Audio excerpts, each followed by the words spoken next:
देखनी सपना भइल न अपना साथ छूटल तुसे गोरी रहे कवन मजबूरी। देखनी सपना भइल न अपना साथ छूटल तुसे गोरी रहे कवन मजबूरी। धीरे धीरे हमारा से बढ़ावे लगल दूरी रहे कवन मजबूरी। हो रहे कवन मजबूरी। रहे कवन मजबूरी। रहे कवन मजबूरी।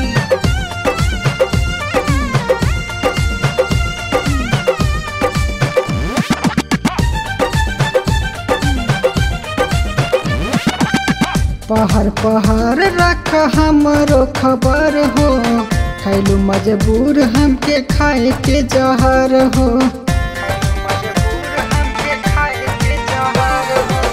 पहाड़ पहाड़ रख हमरो खबर हो कैलू मजबूर हमके खाए के जहर हो।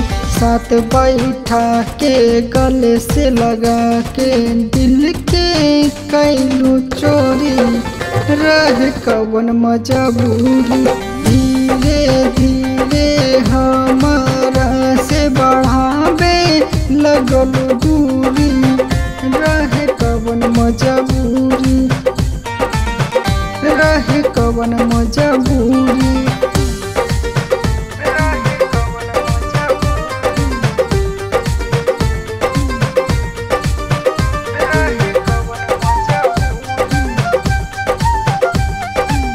सागर के दिल के तू बुझलू खेलावना सुबह शाम मिल के तू मन बहलावना।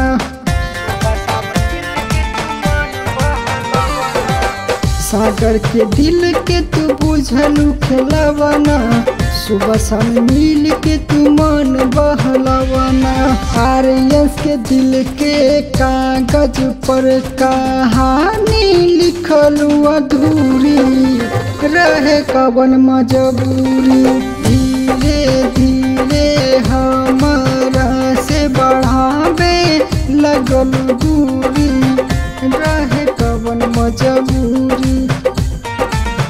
रहे कवन मजबूरी।